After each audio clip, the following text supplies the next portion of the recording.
Je vous ai parlé d'Huguette, me semble-t-il, qui était couturière chez Éminence, dans le Gard. Donc Huguette est retraitée maintenant, elle a une fille qui, par bonheur, a fait de bonnes études et qui a même fondé une agence immobilière spécialisée à Paris, ça marche assez bien.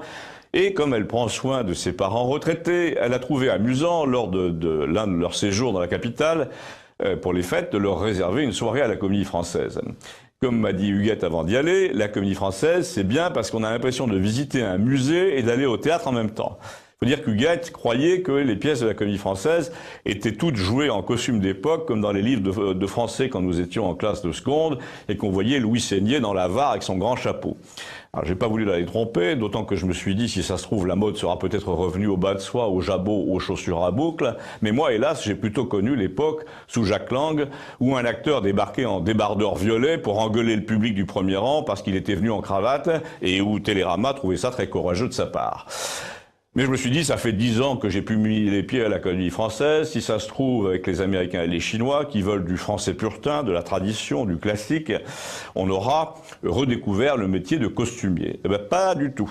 Ma pauvre Huguette, toute couturière qu'elle soit, n'aura eu à se mettre sous la dent que des petites robes rouges et des vestons d'aujourd'hui dans le Misanthrope.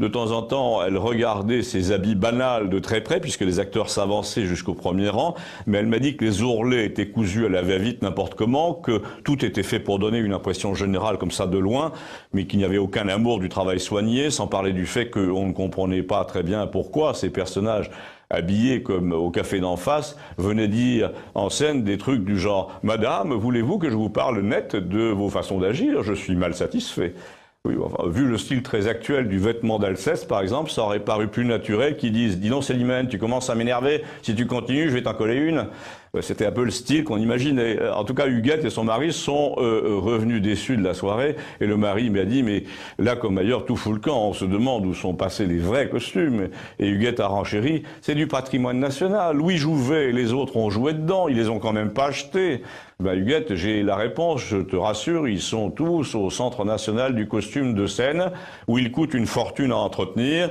alors qu'on paye des milliers des cents pour faire fabriquer des vestes et des pantalons froissés. On aimerait connaître les budgets d'entretien des costumes qui ne servent plus et les budgets de création des tenues d'aujourd'hui qu'ils font faire au lieu de les acheter chez Gap. En somme, la France paye des deux côtés, pour les reliques et pour le moderne. Alors que mon Huguette m'a confié qu'elle travaillerait gratuitement pour repriser notre patrimoine national, mais ça personne ne le lui demande, parce qu'elle n'a pas fait une école nationale du costume, elle sort de chez Éminence. Si la délocalisation vous concerne et vous inspire, j'en suis curieux, merci.